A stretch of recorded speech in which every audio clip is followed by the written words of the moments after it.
안녕하십니까. ENG 클래스룸을 운영하고 있는 서민상입니다. 자, 회로 이론 부분 중에서 주로 이제 교류 회로 부분을 갖다가 최근에 좀 다루고 있습니다. 교류 회로든 직류회로든 간에 실질적으로 회로 이론에서 다루는 소자는 딱 세 가지가 있습니다. 저항하고 인덕터, 커패시터. 그래서 RLC 그 부품을 갖다가 회로 이론 부분에서 좀 다루고 있는데, 저희가 일반적으로 이론적으로다가 인덕터는 직류 회로에서 단락 회로로 동작한다. 그 다음에 커패시터는 직류 회로에서 개방 회로로 동작한다. 이렇게 이제 보통 배우고 있습니다. 배우고 있는데, 물론 전원이 투입되고 그 다음에 전원이 오프되는 순간에 그 어떤 과도응답은 좀 있겠습니다. 그래서 그런 과도응답은 별도로다가 또 이제 챕터를 이용해서 좀 다루고 있는데, 여기서는 간단하게 RLC 소자가 직류 회로와 교류 회로에서 어떤 특성을 갖고 동작을 하는지, 자, 그런 부분에 대해서 좀 다뤄보려고 합니다. 이런 소자의 그런 특성을 갖다가 좀 알고서 회로 해석을 갖다가 접근하면은 회로 해석이 좀 쉽고 또 이해하기도 훨씬 용이할 거기 때문에 그런 부분을 갖다가 지금 몇 개의 강좌를 통해서 강조를 좀 하고 있습니다. 자, 피스파이스를 이용해서 좀 그 동작을 좀 살펴보려고 합니다. 제가 피스파이스 강의를 갖다가 하는 경우도 있지만, 실질적으로 제가 이제 회로 강의나 전자회로, 디지털, 그런 강의를 할 때, 학생들이 조금 더 책에서 얘기하는 내용을 갖다가 좀 더 쉽게 이해할 수 있도록, 피스파이스 시뮬레이션을 많이 좀 활용을 합니다. 자, 이제 그런 측면에서 피스파이스를 이용한다고 생각해 주시면 될 것 같습니다. 그래서 피스파이스 관련된 그런 자세한 내용은 여기서는 하지 않도록 하겠습니다. 자, 일단은 인덕터가 있는데, 인덕터의 직류에서의 성질을 갖다 좀 살펴보기 위해서, 자, 여기 전원전압, 배터리가 지금 직류 전압원이 연결되어 있는데, 전압원의 크기가 10V가 되겠습니다. 그 다음에 1오hm 저항을 갖고 있는 저항과 1mH 인덕턴스를 갖고 있는 인덕터가 직렬로 연결되어 있습니다. 그리고 이 회로에 흐르는 전류를 갖다가 한번 측정 한번 해보도록 하겠습니다. 자, 조금 전에 말씀드린 것처럼 인덕터는 직류 회로에서 단락 회로로 동작을 한다고 했습니다. 단락이라는 얘기는, 자, 여기 인덕터가 있는데 좀 그림을 그려보죠. 자, 인덕터 역할을 하는 게 아니고 이 부분이 그냥 도선으로다가 연결된 거하고 똑같은 그런 역할을 한다는 얘기가 되겠습니다. 그러면 전류를 측정했을 때 그 전류를 제한하는 요소가 저항밖에 없기 때문에 1분의 10에서 오음의 법칙, I는 R분의 V니까 1분의 10에서 10A 전류가 흐를 겁니다. 근데 교류에서는 그 인덕터가 전류의 흐름을 제한하는 그런 역할을 갖다가 한다고 알고 있습니다. 그러면 그런 경우에는 1오음뿐만이 아니라 인덕터가 갖고 있는 어떤 그 전류를 제한하는 요소가 더해지기 때문에 전류값은 저항만 있을 때보다는 더 감소를 할 겁니다. 이제 그런 부분을 좀 살펴보겠다는 얘기입니다. 자, 시뮬레이션을 한번 돌려보도록 하겠습니다. 자, 완료가 됐습니다. 결과를 한번 보도록 하겠습니다. 지금 직렬 회로이기 때문에 인덕터에 흐르는 전류나 저항에 흐르는 전류는 다 똑같습니다. 자, 초기에 이제 과도 현상이 좀 나타날 수 있기 때문에 어느 정도 좀 안정화된 다음에 그 값을 보기 위해서 제가 시뮬레이션을 30ms부터 31ms까지 지금 표시하도록 해놨습니다. 앞부분은 표시가 안 되고, 자, 보시면 흐르는 전류를 보면은 10A가 쭉 흐르는 거를 확인할 수가 있습니다. 자, 10A가 흐른다는 얘기는 아까 얘기처럼 이 인덕터 역할을 못하고 그냥 도선으로 연결된 단락 회로로 동작한다는 걸 확인할 수가 있겠습니다. 그래야지 1분의 10에서 10A가 나오니까. 자, 확인을 위해서 저항값을 한번 2ohm으로 바꿔보겠습니다. 자, 그러면 인덕터가 역할을 못하면 단락 회로로 동작을 하면 2분의 10에서 5A 전류가 흘러야 되겠습니다. 자, 시뮬레이션 돌려보겠습니다. 자, 5A의 전류가 흐르는 걸 확인할 수가 있습니다. 그래서 인덕터는 직류 회로에서는 단락 회로로 동작한다는 것을 시뮬레이션을 통해서 확인할 수가 있겠습니다. 자, 다시 일로 놓고, 자, 이번에는 이제 커패시터의 그 직류에서 역할을 좀 보도록 하겠습니다. 자, 지우고 커패시터를 갖다가 한번 추가를 한번 해보도록 하겠습니다.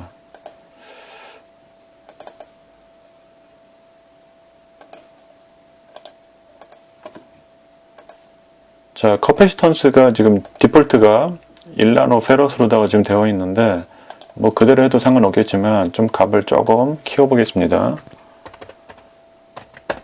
자, 100마이크로 페럿 정도로 한번 해보도록 하겠습니다. 자, 그러면 저희가 알고 있는 것처럼 커패시터는 직류 회로에서는 개방 회로로 동작한다고 했습니다. 개방이라는 얘기는, 자, 이것도 뭐 다시 한번 보여드리죠. 캐패시터가, 자, 이렇게 회로가 캐패시터가 이 사이에 있지만 회로가 끊어진 것처럼 동작한다는 얘기가 되겠습니다. 회로가 끊어졌으니까 전류가 흐르지 않겠습니다. 자, 그러면 거의 뭐 0A가 나와야 될 텐데 0A가 나오는지 한번 시뮬레이션 통해서 확인해 보도록 하겠습니다. 자, 다시 연결해 놓고, 자, 시뮬레이션 돌려보겠습니다. 자, 결과를 좀 보겠습니다. 자, 초기에 과도 현상이 좀 나타나고 있는데 시뮬레이션을 좀 표기하는 부분을 좀 바꿔보겠습니다. 얼마 정도로 해볼까요? 한참 지난 다음에 한번 해보도록 하겠습니다. 여기를 5초 정도로 하고 여기를 5.001 정도로 한번 해보도록 하겠습니다. 5.01 정도 해볼까요? 10mm 정도. 5.01 세크. 자, 확인하고 시뮬레이션 돌려보겠습니다.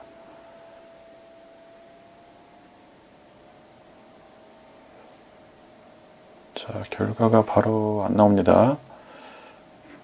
자, 결과가 나오네요. 지금 보시면은 뭐 마이너스 67.5 FA입니다. 피코보다 더 작은 그런 피코의 1000분의 1 값이 되겠습니다. 그러니까 전류가 거의 흐르지 않는다는 얘기가 되겠죠. 자, 100마이크로세크를 했을 때, 자, 시뮬레이션을 돌리면, 자, 시간이 좀 오래 걸립니다. 이게 지금 앞부분이 어떻게 되어 있나 좀 다시 한번 확인 한번 해보도록 하겠습니다. 자, 그 정도 됩니다. 자, 조금 바꿔볼까요? 자, 5.0부터 5세크부터 5.01까지. 자, 맞습니다. 그러면은 전류가 거의 흐르지 않는 거니까 굉장히 작은 전류만 흐르니까 뭐 실질적으로 다는 개방된 것처럼 볼 수가 있겠습니다. 0이라고 생각하시면 되겠습니다. 자, 지금 이제 인덕터하고 캐패시터가, 인덕터는 직류 회로에서 단락 회로로 동작하고 캐패시터는 거의 개방된 회로처럼 동작한다는 것까지 확인을 한번 해봤습니다. 자, 이제 교류에서 어떻게 동작하는지 한번 살펴보도록 하겠습니다. 자, 이걸 전원을 교류로 바꿔야 되겠습니다.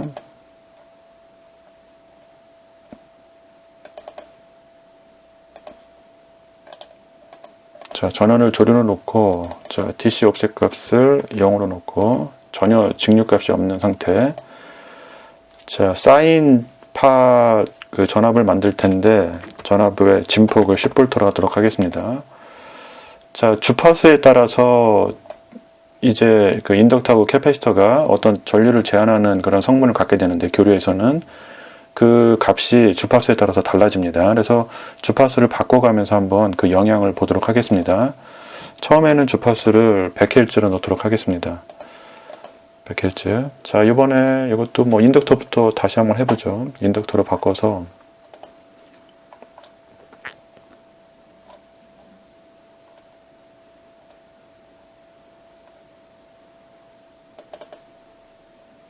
자, 밑에가 조금 길게 되어 있으니까 일단 끊고, 마치 피스파이스 강의하는 것 같습니다. 자, 인덕터 연결하고, 아까 1mm 헬리로다가 인덕턴스 값을 다 주었기 때문에 여기서도 1mm 헬리로 하도록 하겠습니다. 뭐 교류 전원이 들어갔어도 결과적으로 직렬 회로이기 때문에 저항이나 인덕터에 흐르는 전류값은 다 똑같습니다. 자, 지금 저항하고 인덕터가 다 그 선형 소자이기 때문에, 선형 소자로 이루어진 회로이기 때문에 선형 회로가 되겠습니다. 선형 회로에 정연파 전압을 갖다가 공급을 했기 때문에 각각의 소자에 걸리는 전압과 전류도 똑같은 주파수를 갖고 있는 정연파 형태로 나오겠습니다. 자, 그런 것도 좀 참고적으로 알아두시면 좋을 것 같습니다. 자, 일단은 전류값을 한번 보도록 하겠습니다. 아까처럼 얘가 영향을 주지 않으면, 단락된 것처럼 동작을 하면 크기가 똑같이 10A가 되는 정연파 형태가 나올 겁니다. 근데 이제 이게 영향을 준다면은 얘도 전류를 흐름을 갖다 방해하는 역할을 하니까 저항만 있을 때보다는 전류값이 감소할 겁니다. 자, 시뮬레이션 돌려보도록 하겠습니다. 시뮬레이션 돌려보기 전에 이 값을 조금 바꿔놓도록 하겠습니다. 아까 이거 너무 크게 한 것 같아서.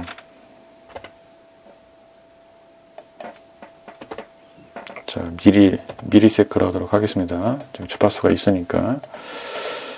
자, 시뮬레이션 돌려보겠습니다. 자, 결과를 보겠습니다. 자, 지금 한 주기만 나오고 있는데, 자, 위상차는 생겼는데, 여기서는 지금 뭐 위상차를 말씀드리는 게 아니기 때문에 크기만 좀 보도록 하겠습니다. 자, 지금 한 주기가 채 안 나오니까 조금 시뮬레이션 시간을 좀 늘려보겠습니다. 자, 여기를 한 50 정도까지 한번 해보도록 하겠습니다. 자, 그러면 이제 파형이 한 3개 정도 나옵니다. 자, 보겠습니다. 여기 지금 전류 파형인데, 전류의 지금 크기를 보면, 자, 똑같은 100Hz를 갖고 있는 그 전류 파형이 나타나게 되는데, 크기가 5, 6, 7, 8, 8하고 9 사이 정도 되겠습니다. 한 8.몇A 정도 되겠습니다. 자, 그 얘기는, 자, 100Hz의 주파수에 의해서 이 인덕터가 어떤 전류를 제한하는 그 성분을 갖다가 띈다는 얘기가 되겠습니다.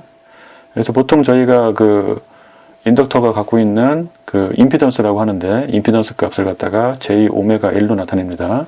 여기서 오메가가 2파이 F이기 때문에 주파수가 올라가면 올라갈수록 인덕터가 갖고 있는 전류를 제한하는 그 성질이 점점점 커진다 생각하시면 되겠습니다. 근데 지금 100Hz 정도에서는 크게 영향을 주지 않는 게 되겠죠. 자, 요거를 지금 주파수를 갖다가 아까 기억을 한번 해주시기 바랍니다. 이게 지금 8A, 9A 사이 정도가 나왔는데 주파수를 그 상태에서 1000으로 한번 올려보겠습니다. 자, 저항은 주파수에 영향을 받지 않기 때문에 그 인덕터가 갖고 있는 임피던스 값이 좀 변할 겁니다. 자, 돌려보겠습니다. 자, 주파수가 올라갔기 때문에 파형이 굉장히 많이 나올 것 같습니다. 자, 파형은 많이 나오는데 이제 저희가 볼 거는 그 전류 파형의 이 크기만 보면 되겠습니다. 지금 보시면 여기가 1A하고 여기 맨 위에가 2A가 되겠습니다. 그럼 한 칸당 0.2A씩 될 텐데 한 1.6A 정도 흐르는 거 확인할 수가 있습니다. 아까는 8.5 정도 됐습니다. 자, 1.2 정도 흐르는 거 확인했습니다. 자, 1.2A가 흐른다는 얘기는 주파수가 올라가니까 아까 100Hz일 때보다 전류의 흐름을 방해하는 인덕터의 그 임피던스가 커졌다는 것을 짐작할 수가 있겠습니다. 자, 이번에는 얘를 10kH로 한번 올려보겠습니다. 40Hz로. 자, 똑같이 한번 돌려보겠습니다. 자, 저항은 주파수에 영향받지 않습니다. 자, 보시면, 이번에는 이제 너무 파형이 많이 나오니까 조금 파형을 좀 볼 수 있도록 바꿔보도록 하겠습니다. 한 25mm까지 한번 해볼까요? 21mm까지만 한번 해보도록 하겠습니다. 자, 다시 돌려보겠습니다. 자, 그러면 좀 더 자세하게 볼 수가 있는데, 자, 크기를 보겠다는 얘기입니다. 크기가 지금, 자, 아까는 1.6A 정도 흘렀는데, 이번에는 100mm, 200mm입니다. 그러니까 한 160mm 정도, 160mm 정도 전류가 흐르는 거 확인할 수가 있습니다.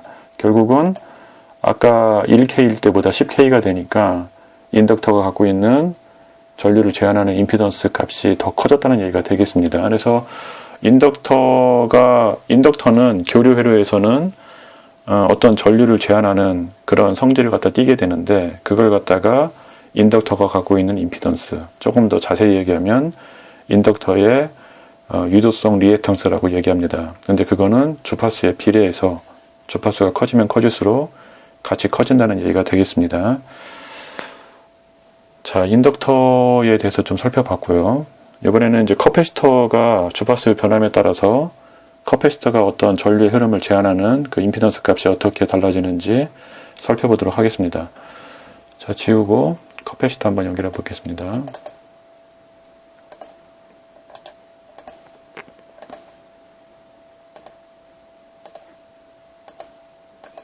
자, 아까 직류에서 했던 것처럼 커패시턴스 값을 100마이크로로 놓도록 하겠습니다.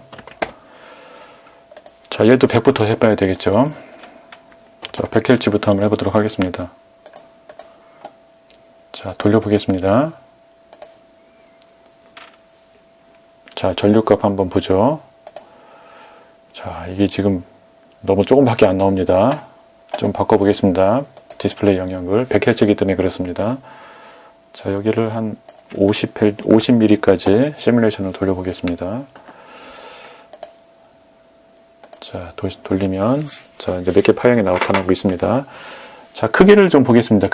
크기가, 자, 주파수는 똑같이 이 전류 파형도 100Hz 주파수를 갖고 있습니다. 자, 여기가 400mm고, 여기가 800mm입니다. 그러면 500mm, 600mm, 700은 안 되고, 600mm 약간 넘는다는 거, 확인할 수가 있습니다. 한 600, 한 2, 30mA 암페어 정도 되겠습니다. 전류값이 100Hz일 때. 자, 그 얘기는 지금 얘가 없다면 10A가 흘러야 되는데 요거 하나 직렬로 달아놓으니까 전류값이 굉장히 많이 줄었습니다. 결국은 100Hz에서 이 커패시터가 갖고 있는 전류를 제한하는 임피던스 값이 굉장히 크다는 얘기가 되겠습니다. 자, 주파수를 10배 해보겠습니다. 1000Hz로. 자, 다시 한번 시뮬레이션 돌려보겠습니다. 자, 크기만 보면 되니까. 자, 요번에 보면은 어떻습니까? 아까는 이제 100mm대로 나왔는데, 요번에는 보시면 여기가 4A하고 6A입니다. 그러니까 5A가 조금 넘습니다. 5.5는 안 되고, 5A가 조금 넘는 값이 나오는 것을 확인할 수가 있습니다.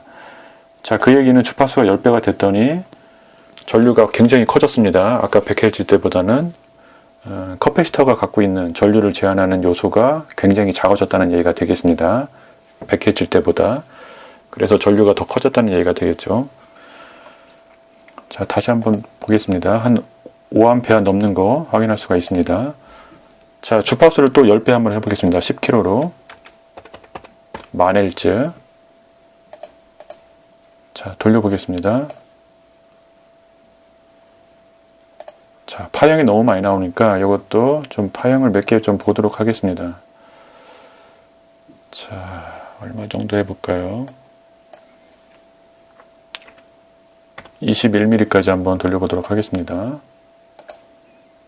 자, 파형이 나옵니다. 자, 크기를 보시면 지금 전류의 크기가 거의 10A에 나오는 거를 확인할 수가 있습니다. 10A.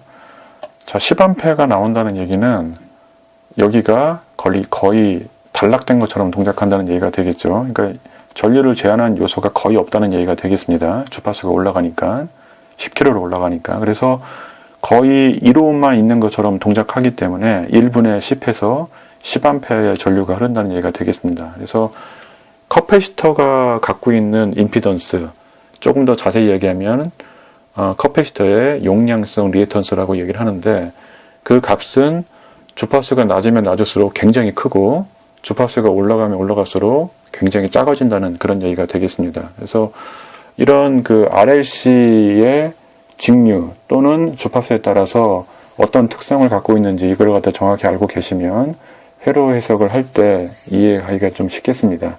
그리고 이런 커패시터하고 인덕터의 그 임피던스 값이 주파수에 따라서 달라지는 이런 점을 이용해서 어떤 특정 주파수만 통과시키고 특정 주파수를 제거하고 하는 필터 회로도 설계를 합니다. 그런 것도 좀 참고적으로 알아두셨으면 좋겠습니다. 자, 이렇게 해서 간단하게 RLC 소자의 직류에서의 동작과 교류에서 주파수를 변함에 따라서 그 특성이 어떻게 바뀌는지 살펴봤습니다.